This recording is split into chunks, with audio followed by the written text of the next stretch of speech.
మహాకాళీ మహాలక్ష్మీ మహాసరస్వతీ స్వరూపిణి శ్రీ దుర్గా పరదేవతాయై కామాక్షై లలితాయై భువనేశ్వర్యై నమో నమః. భారతదేశంలో ఆసేతు సీతాచలం చండీ యాగాలు జరుగుతూనే ఉన్నాయి, మీ అందరికీ తెలుసు. ఎక్కడ పెట్టినా అక్కడ చండీ యాగాలు. అసలు దేవీ నవరాత్రులు అంటే చండీ యాగం, చండీ పాఠం లేకుండా భారతదేశంలో ఎక్కడా జరగదండి. ఒక్క మన తెలుగువారమే కాదు, అటు ద్రవిడ దేశంలో ఇంకా లోపలికి వెళ్ళిన ఉత్తరాదిలో మన హిమాలయాల వరకు ఎక్కడికి చూసినా చండీ పాఠం అనేది చాలా ప్రసిద్ధిగా ఉంటుంది. మధ్యప్రదేశ్, మహారాష్ట్ర, ఉత్తరప్రదేశ్, బీహార్, గుజరాత్ ఈ ప్రాంతాలన్నింటిలో, చివరికి హిమాచల్ ప్రదేశ్ మొదలైన వాటిలో కూడా అమ్మవారి ఆరాధన అంటే చండీ పాఠ్ అంటే చండీ సప్తశతి పారాయణమే అనేదే ప్రసిద్ధిగా ఉంది. ఇంకా మన వైపు లలితా సహస్రనామాలు, దేవీ భాగవతాలు ఇవి ఎక్కువ చెప్పుకుంటాం, కానీ అక్కడ వాళ్ళందరికీ తెలిసి ఒకటే గ్రంథం. ఏమిటా గ్రంథం అంటే ఇప్పుడు మనం చెప్పుకోబోతున్న చండీ సప్తశతి. ఇది మొత్తం భారతదేశంలో అందరికీ అంత ప్రధానమంటే మరి దీనిలో ఏదో ఒక రహస్యం ఉన్నది. విశేషం ఏంటంటే ఈ గ్రంథంలో మొత్తం 578 శ్లోకాలు ఉంటాయి, కానీ 700 మంత్రాల కింద దాన్ని విభాగం చేశారు. సప్తశతి అంటే 700 అని అర్థం. 700 మంత్రాల కింద దాన్ని విభాగం చేసి ఆ మంత్రాలతో హవనం చేస్తారు.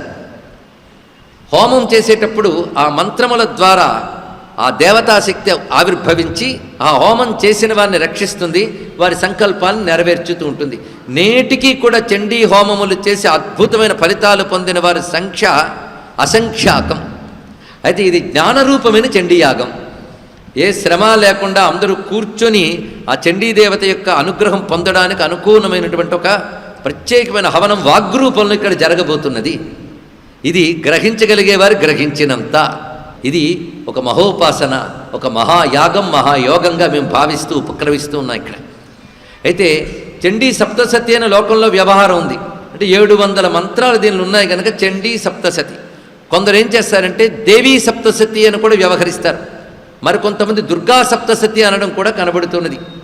దీని అసలు పేరు దేవీ మాహాత్మ్యం, ఇంతే దీని పేరండి. ఈ గ్రంథం చివరిలో కూడాను ఏతత్తే కథితం భూపా దేవీ మాహాత్మ్యముత్తమం అని చివరిలో చెప్పబడుతుంది. దేవీ మాహాత్మ్యం ఉత్తమం ఏతత్తే కథితం అని చెప్పబడుతుంది. అంటే నీకు చెప్పిన దాని పేరు దేవీ మాహాత్మ్యముని గ్రంథంలోనే చెప్పారు, కానీ గ్రంథం పేరు దేవీ మాహాత్మ్యం.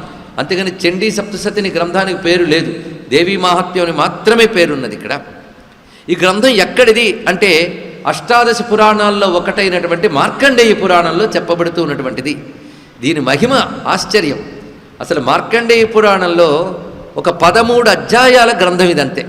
మొత్తం పురాణం లోపల ఒక భాగం ఇది, 13 అధ్యాయాలు. అది కూడా 78వ అధ్యాయం నుంచి 90వ అధ్యాయం వరకు 13 అధ్యాయాలు మాత్రం మార్కండేయ పురాణంలో ఈ దేవీ మాహాత్మ్యం పేరుతో చెప్పబడుతున్నది. ఆ చివరికి ఆయన అన్నాడు దేవీ మాహాత్మ్యం ఉత్తమం అని. ఎవరన్నారు? వ్యాస భగవానుడు. ఇది దేవీ ఉత్తమం. ఉత్తమం అనే మాటకు అర్థం ఏంటంటే దీన్ని మించి మరొక గొప్ప వస్తువు లేదు సుమా, అంత శ్రేష్టమైనది దీని ఉద్దేశంతో దీని దేవీ మాహాత్మ్యం అని చెప్పాడు. అయితే అంత మార్కండేయ పురాణం విడిచిపెట్టి ఈ 13 అధ్యాయాలే మాత్రమే తీసుకుని మనం దీన్ని పారాయణ చేస్తాం, హోమం చేస్తాం. దేవీ మహాత్మ్యానికి ఎన్ని రకాల వినియోగం ఉందంటే దీన్ని నిత్యం పారాయణ చేసుకోవచ్చు. నిత్యం కుదరకపోయినప్పుడు అమ్మవారి ఇందులో చెప్తారు ఎలా చేయాలో. చిత్రం ఏంటంటే ఈ గ్రంథాన్ని ఎలా వాడుకోవాలో అమ్మవారే చెప్పారండి. అది ఈ గ్రంథంలోనే, మరెక్కడో కాదు. ఈ దేవీ మాహాత్మ్యాన్ని నిత్యం పారాయణ చేసిన, నిత్యం లేనప్పుడు అష్టమి కానీ, చతుర్దశి కానీ, అమావాస్య కానీ, నవమి కానీ, పూర్ణిమ కానీ వీటిని దేవీ పర్వములు అంటారు.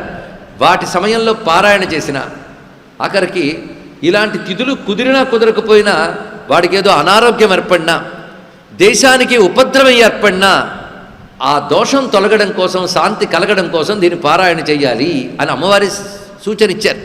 అంతేకాదు ఆ పారాయణ చేయడమే కాకుండా ఇందులో చెప్పిన వాక్యాలతో హవనం చేస్తే నేను చాలా ప్రీతి చెందుతాను అని చెప్పినది. దాని ప్రకారంగా అనేక తంత్రశాస్త్రాల్లో, వందలాది తంత్రశాస్త్రాల్లో ఈ దేవీ మాహాత్మ్యాన్ని ఏ విధంగా వినియోగం చేయాలో వాళ్ళు చెప్పారు ఇక్కడ. అలా తంత్రశాస్త్రాల్లోకి వెళ్ళేటప్పటికల్లా దీనికి దుర్గా సప్తశతి అని పేరు ఏర్పడింది. ఈ తంత్రశాస్త్రాల్లో అసలు పేరు మాత్రం దేవీ మాహాత్మ్యం. తంత్రాలు అంటే మంత్రముల ద్వారా భగవత్ కృప పొందడానికి చెయ్యవలసిన సాధనా విధానాలు. ఇది తంత్ర శబ్దానికి నిర్వచనం. తంత్రంలో ఎప్పుడు మంత్రం, యంత్రం, దేవత, పారాయణ, హవనం ఇత్యాది విధానాలన్నీ చెప్పబడతాయి. అదొక శాస్త్రం అండి, అదొక సైన్స్. అలాంటి తంత్రాల్లో దేవీ మహాత్మ్యంలో చెప్పిన 578 శ్లోకాలని ఎలా వినియోగించాలో వివరించారు. ఆ వివరణలోనే దీన్ని 700 మంత్రాలుగా విభజన చేయడం జరిగింది. కొంతమంది పెద్దలైతే దీన్ని మొత్తం 700 కాకుండా 900 మంత్రాలుగా విభాగం చేశారు. దాని నవశతి అనడం కూడా కనబడుతోంది. ఇది ఎక్కువ సంఖ్యలో చేయకపోయినా చేస్తున్న పెద్దలు ఉన్నారు నేటికి కూడా. అలాంటి మహాత్ములు, సిద్ధపురుషుల్ని చూసే భాగ్యం నాకు ఒకప్పుడు లభించింది. వారి సంప్రదాయం ప్రకారంగా నేడు నవశతి చేస్తున్న పెద్దవాళ్ళు ఉన్నారు. వీళ్ళు పూర్తిగా సమయాచార పద్ధతులు నేడు చేస్తున్నారు. వీళ్ళు నవశతి విధానం. ఇది కాకుండా సప్తశతి విధానం ఎక్కువగా భారతదేశం అంతటా వ్యాపించి ఉన్నది. ఇందులో ఏది గొప్పది అంటే రెండూ గొప్పవే. వారు పద్ధతిగా శ్రద్ధగా చేస్తే ఏదైనా గొప్పదే. వారి పద్ధతులు వారు చేయాలి కనుక సప్తశతి అని 700 మంత్రాలుగా చేయడం ఎక్కువ ప్రసిద్ధి చెందింది గనక లోకంలో అందరూ చండీ సప్తశతి అనడం ఎక్కువ అలవాటండి. ఇక సామాన్యులకైతే ఇంకో మాట బాగా తెలుసు, చండీ హోమం, చండీ హోమం అని. ఎందుకంటే చండీ హోమం చేస్తే తప్పకుండా విజయం జరుగుతుంది, ఆరోగ్యం లభిస్తుంది, ఐశ్వర్యం సిద్ధిస్తుంది. ఎక్కడైనా వైషమ్యాలు ఏర్పడినా, మానవ సంబంధాల్లో కలహాలు మొదలైనవి ఉన్నా అవి కూడా తొలగి శాంతి ఏర్పడుతుంది అనే అభిప్రాయం చాలామందికి తెలుసు. అవి చేసినడికి ఫలితాలు పొందుతున్నటువంటి వారు ఉన్నారు. 700 మంత్రాలున్న దీంట్లో ఏవో కొన్ని శ్లోకాలు, ఒక్కొక్క శ్లోకం తీసుకున్నా ఆరోగ్యానికి ఒకటి, అరిష్టాలు పోవడానికి ఒకటి, గ్రహశాంతులకు ఒకటి, దరిద్రం పోవడానికి ఒకటి, కలహాలు పోవడానికి ఒకటి, ఇలా ఒక్కొక్క దానికి ఒక ప్రత్యేక శ్లోకం చెప్పబడింది. ఆ శ్లోకాలు జపం చేసుకోవచ్చు అండి. ఒక్కొక్క శ్లోకం తీసుకుని కూడా జపం చేసుకోవచ్చు. చిట్ట చివరికి ఆ జపం కొన్ని వేల సంఖ్యలోనో లక్షల సంఖ్యలోనో చేసి దానితో హవనం కూడా చేసుకునే పద్ధతులు ఉన్నాయి. మొత్తానికి దేవీ మహాత్మ్యంలో ప్రతి శ్లోకంలోనూ ఒక్కొక్క శక్తి ఉన్నది. అది శ్రవణ మాత్రం చేతనే మహిమనివ్వగలదు. అలానే మహిమాన్వితమైన శ్లోకాలు చెప్పుకోవాలి అంటే అమ్మవారి అనుగ్రహం ఉంటే కానీ లభించదు. అంత తేలిక కాదండి. ఇక్కడ మనకిన్నాళ్ళకి ఆ తల్లి అనుగ్రహం లభించింది ఈ రూపంగా చెప్పుకొని తరించడానికి. దీనికి శాస్త్రం ఒకటే సమాధానం చెప్తుంది, జ్ఞాత్వా కుర్వీత కర్మాణి అని. తెలిసి చెయ్యవయ్యా కర్మలు అన్నారు. తెలిసి చేస్తే ఏం లాభమయ్యా అంటే వీర్యవత్తరం భవతి అంటోంది ఉపనిషత్తు. తెలిసి చేసిన దానికి శక్తి ఎక్కువ. మరి తెలియక చేస్తే అంత శక్తి ఉండదు. అసలు శక్తి ఉండదు అనలేదు, అంత శక్తి ఉండదు అని. కానీ ఏదైతే చేస్తున్నావో తెలుసుకోవాలి. ఇందులో అమ్మవారి యొక్క లీలలున్నాయి, మహిమలున్నాయి, రూపాలున్నాయి. ఇవన్నీ కూడా వింటూ ఉన్న కొద్దీ, చదువుతున్న కొద్దీ ఆనందం కలుగుతుంటుంది. ఆ ఆనందం హోమ సమయంలో కూడా అనుభవించాలండి. అప్పుడు నిజమైనటువంటి ఆరాధన అవుతుంది. ఇక్కడ దేవత అనుభూతి మనకు రావాలి. ఇక్కడ కేవలం మంత్రం చేస్తున్నా, నెయ్యి పోస్తున్నామని కాకుండా దేవతానుభూతి హృదయానికి వస్తే దేవతానుగ్రహం తప్పకుండా వస్తుంది. అంతేకాదు, పేరు దేవీ మహాత్మ్యం అన్నారు కానీ చండీ అనలేదుగా. అయితే దేవీ మహాత్మ్యంలో చెప్పబడ్డ దేవి ఎవరు? ఇది పెద్ద ప్రశ్న. దేవీ మహాత్మ్యంలో దేవి అనగానే మహిషాసురమర్దనం చేసిన ఉగ్రమైన స్వరూపం అందరికీ భ్రాంతి ఉంది. కానీ దేవీ మహాత్మ్యంలో దేవి ఎవరో మహాత్మ్యం వింటూ ఉంటే మీకే తెలిసిపోతుంది. కానీ అంతవరకు ఎందుకు దాచడమని ముందే చెప్తున్నాం. కనుక మొత్తం దేవీ మహాత్మ్యంలో చెప్పబడుతున్న దేవి లలితగా, దుర్గగా, లక్ష్మిగా, సరస్వతిగా, గౌరిగా, రాధగా అనేక రూపాలతో ఆరాధింపబడుతున్న ఒకే ఒక్క పరాశక్తి. ఆ పరాశక్తి దేవీ మహాత్మ్యంలో చెప్పబడుతున్న దేవి. అంతేగాని ఉగ్రమైనటువంటి దేవి మాత్రమే కాదు, ఇందులో అన్ని రకాల దేవతామూర్తులు ఉన్నాయి. కనుక ఒక్క దేవీ మహాత్మ్య పారాయణ అమ్మవారి అన్ని రూపాల్ని ఉపాసన చేసిన, ఆరాధించిన ఫలితాన్ని మనకు ప్రసాదిస్తున్నది. అంత మహిమాన్వితమైన దేవీ మహాత్మ్యం. ఇంత విశాలమైన అర్థం తెలుసుకోగలగాలండి. అంతేగాని శత్రువుల నాశనం అవడం కోసమో లేక మనకేదో స్వార్థం నెరవేర్చుకోవడం కోసమో దేవీ మహాత్మ్యాన్ని భ్రాంతి నుంచి మనం బయటపడాలి. చేసేవాళ్ళు, చేయించుకునే వాళ్ళు కూడా దాని నుంచి బయటకు రావాలండి. దేవీ మహాత్మ్యం గట్టిగా ఆలోచిస్తే బ్రహ్మ విద్య, ఇది బాగా తెలుసుకోవాల్సిన ప్రధానమైన అంశం. దేవీ మహాత్మ్యం ఉపనిషత్తులు చెప్పినటువంటి లక్ష్యం ఏదుందో, సత్యం ఏదుందో దాన్ని ప్రతిపాదించడానికి పుట్టిన మహాగ్రంథం. అంతేగాని శత్రువులను పోగొట్టుకోవడానికో, కోరికలు నెరవేర్చుకోవడానికో పనికొచ్చే గ్రంథం మాత్రమే కాదు అంటే ఆ కోరికలు నెరవేరుతాయి, కానీ అక్కడ తాగిపోకూడదు. దీని పరమార్థం తెలుసుకునే ప్రయత్నం చేస్తే అది ఉపనిషత్తుల్లో దాగిన బ్రహ్మ విద్య ఏదో అది అందిస్తున్నది. కనుక దేవీ మహాత్యాన్ని మనం కథాకాలక్షేపంగా వినరాదు. భక్తి జ్ఞానాలు మనలో వృద్ధి చెందడం కోసం ఈ గ్రంథం పనికొస్తుంది. వీటితో పాటు మరొకటి ఉంది ఈ గ్రంథంలో, ధర్మం. ఎప్పుడైనా ఒక సద్గ్రంథానికి 3 లక్షణాలు ఉండాలండి. ఆ సద్గ్రంథం తెలుసుకోవడం వల్ల నీలో ధార్మికత పెరగాలి. అధర్మం నుంచి నువ్వు మరలి ధర్మాన్ని పాటించగలగాలి. అటువంటి ప్రబోధము ఆ గ్రంథం ఇవ్వాలి. ఇది ధార్మిక ప్రయోజనం. ఇది ముందు మంచి గ్రంథం వల్ల కలగవలసిన మొదటి ప్రయోజనం. రెండవది భగవంతుని ఆశ్రయించే భక్తి పెరగాలి. అది రెండవ ప్రయోజనం. ఆ గ్రంథమంతా వినడం వల్ల నీకు భగవంతునిపై భక్తి పెరగాలి. ఇదివరకు భక్తి ఉన్నట్లయితే ఇంకా వృద్ధి చెందాలి. కనుక భక్తి పెరగడం రెండవ ప్రయోజనం. మూడవది జ్ఞానం కలగడం. ఇది మూడవ ప్రయోజనం. ఈ మూడు ప్రయోజనాలు సిద్ధిస్తే చాలు, బ్రతుకు పరిపూర్ణమైపోతుంది. అందుకే ధర్మము, భక్తి, జ్ఞానము ఈ మూడు కలిగించడం కోసం పనికొచ్చే గ్రంథమే గొప్ప గ్రంథం.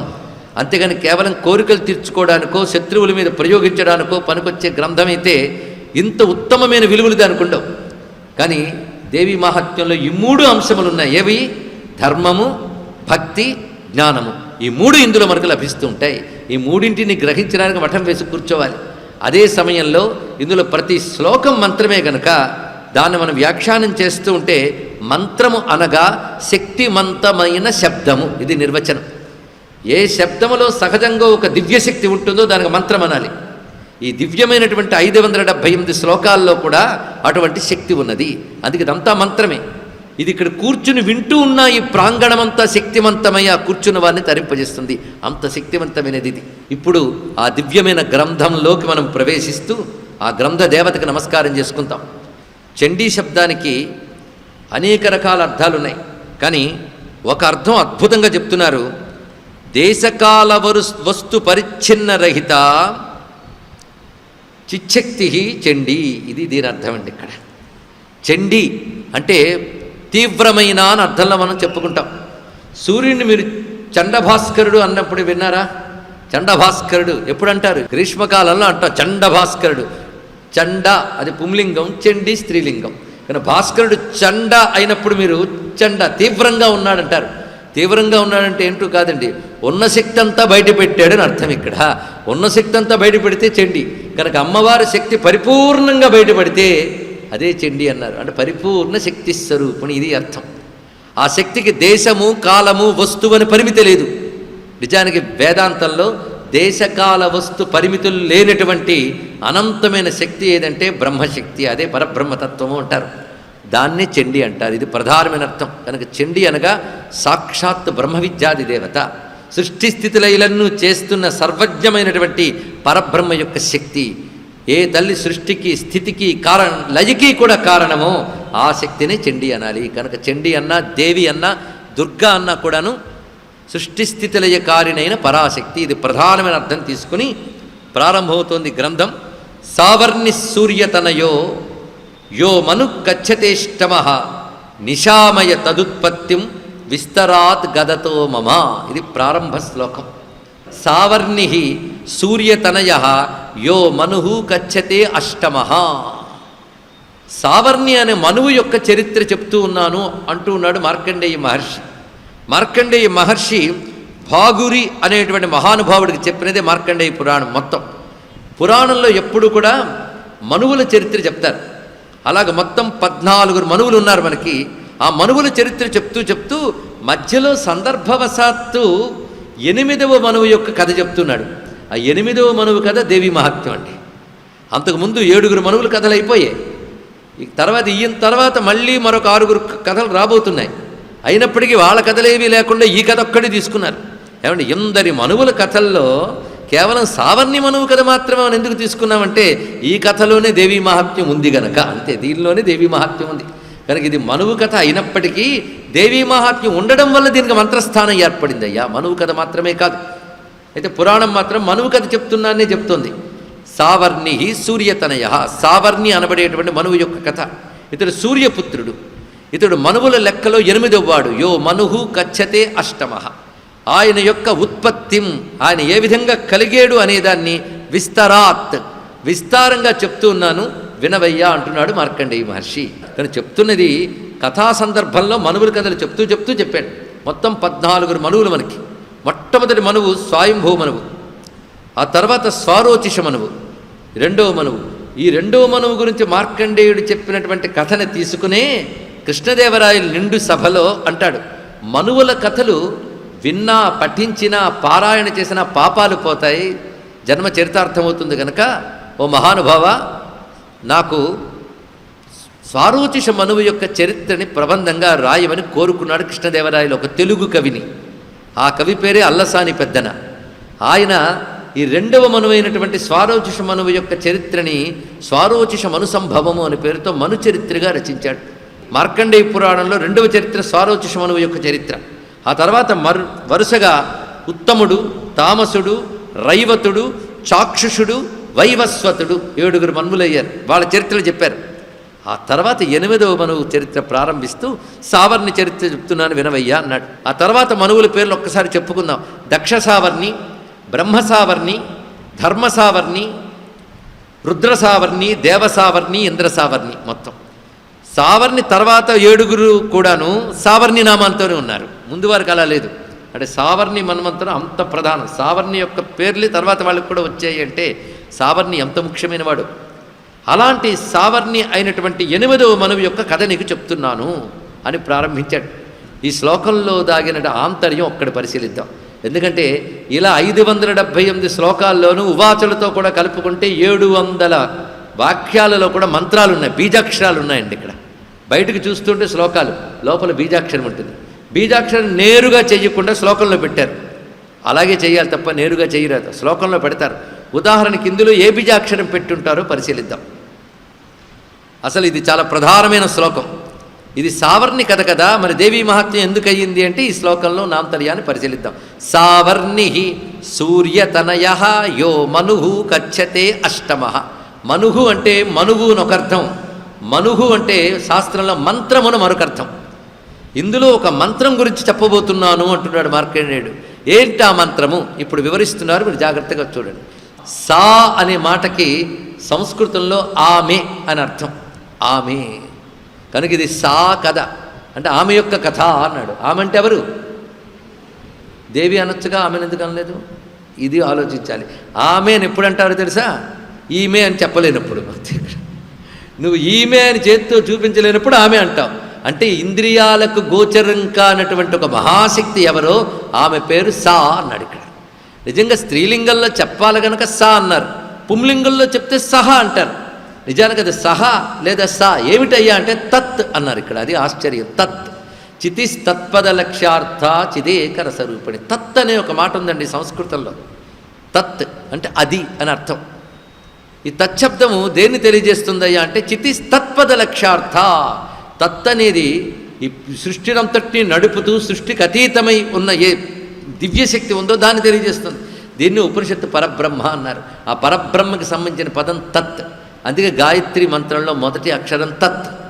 ఆ తత్ అనే దాన్ని నువ్వు స్త్రీలింగంలో చెప్తే సా అవుతుంది, పుంలింగంలో చెప్తే సహ అవుతుంది. కనుక తత్పదం ద్వారా చెప్పబడ్డ శక్తి ఆవిడ జగన్మాత కనుక ఆవిడ సా అన్నారు. ఆవిడ కథ ఇదయ్యి అన్నాడు ఇక్కడ. కనుక సా అని స్త్రీలింగ శబ్దమైన ఆమెతో ప్రారంభమైంది. అక్కడే చమత్కారం. మరి సావర్ణి అనే పేరులో ఒక ముక్క చేసి మీరు అలా అన్నారు కదా, మరి ఆమె ఆమె అని అర్థం ఎలా తీద్దాం ఇప్పుడు మొత్తం పరిశీలిద్దాం. సావర్ణి ఆమెను తెలియజేసే అక్షరము, అది తీసుకో అన్నాడు. ఇక్కడ మంత్రశాస్త్రంలోకి వెళ్ళాలండి. దీని శాస్త్రంలో మంత్రోద్ధారం అంటారు. అంటే బీజాక్షరాలు మామూలు వాక్యాలు దాచిపెడతారు మహాత్ములు, సిద్ధపురుషుడు బయటకు లాగాలి. ఎంత మహిమాన్వితమైనవా ఈ శ్లోకములను భావం కలిగినా చాలు. అందుకు బయటకు చూస్తుంటే సావర్ణి అనబడే 8వ మనువు గురించి చెప్తూ ఉన్నాను అని సూర్యుని కొడుకు అని కనబడుతుంది. ఇప్పుడు దీనిలో దాగిన మరొక అద్భుతమైన ఆంతర్యం. సా వర్ణి ఆమె, ఆ తల్లికి సంబంధించిన వర్ణము అక్షరము. ఏమిటా అక్షరము చెప్పుకోవాలి. సావర్ణి అంటే ఆమెకు సంబంధించిన అక్షరం అంటే వేదాల ప్రకారం ఈం. ఈ అనే అక్షరము శక్తిని సంబంధించిన అక్షరము. ఇది తాం పద్మినీమీం శరణమహం ప్రపద్యే. ఈం అనే మాట శక్తి ప్రణవం అని చెప్పబడుతుంది. కనుక సావర్ణి అంటే ఈం. సూర్యతనయ, తనయుడు అంటే వచ్చినవాడు అని అర్థం. సూర్యుని నుంచి వచ్చినవాడు కనుక సూర్యుడి నుంచి అగ్ని పుడుతుందని అందరికీ తెలుసు కదా. కానీ సూర్యుడు తనయుడు అంటే సూర్యుడి నుంచి ఉత్పన్నమైన అగ్ని. అగ్నికి సంబంధించిన అక్షరం పెట్టు అన్నాడు. అంటే ఆమెకు సంబంధించిన అక్షరం ఈం, అగ్నికి సంబంధించిన అక్షరం పెట్టాలి. అగ్నికి సంబంధించిన అక్షరం రకారం. జపం చేసే వాళ్ళకి తెలుస్తుంది. రం అగ్ని బీజం, రకారం పెట్టాలి. తర్వాత యో మనుహు కచ్చతే అష్టమః, యహ అష్టమః. యకారం తర్వాత 8వ అక్షరం తీయన్నాడు. యకారం తర్వాత 8వ అక్షరం. యా నుంచి లెక్క కట్టి చూడండి. యాకు ఎనిమిదవది ఏదో యోమను గచ్చతే అష్టమ. తీసుకొద్దాం. యా రా లా వా శే షా సా హా. ఎనిమిదో అక్షరం ఏంటి? హకారం. ఇప్పుడు మళ్ళీ మొదటిగా రండి. సావర్ణి ఈం, సూర్యతనయ రా, యాకు ఎనిమిదవది హ, ఈం రా హ, 3 అక్షరాలు వచ్చాయి కదా. వామనోగతి అన్నారు ఇక్కడ. అంటే పద్ధతి ప్రకారంగా వెనక్కు నుంచి రావాలి. ఈం రా హ వెనక నుంచి తీసుకుంటే హా రా ఈం వచ్చింది. హరా ఈం కలిపితే హ్రీం అనే బీజం ఉత్పన్నమవుతుంది. ఆ హ్రీం బీజ స్వరూపిణి అయిన జగన్మాత ఎవరో ఆవిడ గురించి చెప్పే కథే నీకు ఇప్పుడు విస్తారంగా చెప్పబోతున్నాడు మార్కండేయుడు. లేకపోతే మనువు గురించి విస్తారంగా చెప్తానన్నాడు, కానీ చెప్పిందంత అమ్మవారి గురించే. అంటే ఆయన అబద్ధమాడలే అనమాట. హ్రీం బీజం ఏ భువనేశ్వరీదేవిని తెలియజేస్తోందో, ఏ భువనేశ్వరి కాళీ లక్ష్మీ సరస్వతి లలిత ఇత్యాది రూపాలతో ఉన్నదో ఆ తల్లి గురించి చెప్తున్నాను. వియదీకార సంయుక్తం వీతి హోత్ర సమన్వితం అర్థేందులసితం దేవ్యాహ బీజం సర్వార్థ సాధకం అని దేవి అధర్వ శిష్యం చెప్తున్న మహామంత్రం ఇది. వియత్తి ఈకార సంయుక్తం వీతిహోత్ర సమన్వితం. ఆకాశాన్ని తెలియజేసే అక్షరం హకారం, వీతిహోత్ర అగ్నిని తెలియజేసే శబ్దం రకారం. ఈ రెండిటితో కూడిన శక్తి ఈం, అది సర్వార్థ సాధకం. అన్ని సాధనలు ఇవ్వగలదు. మొత్తానికి ఇందులో ప్రతి శ్లోకం ప్రతి వాక్యం కూడా బీజాక్షరాలు లోపల దాగి ఉన్నాయి. అందువల్లనే ఇది మహాగ్రంథమైంది. అందువల్లనే ఈ శ్లోకాలతో హవనం చేస్తున్నాం. ఇది గ్రహించవలసిన ప్రధానమైన అంశం. కనుక అటువంటి బీజాక్షర రూపిణైన అమ్మవారి యొక్క కథని నేను విస్తారంగా చెప్తున్నాను, నువ్వు శ్రద్ధగా వినవయ్యా అని మార్కండేయ మహర్షి తెలియజేస్తూ ప్రారంభించాడు ఇక్కడ.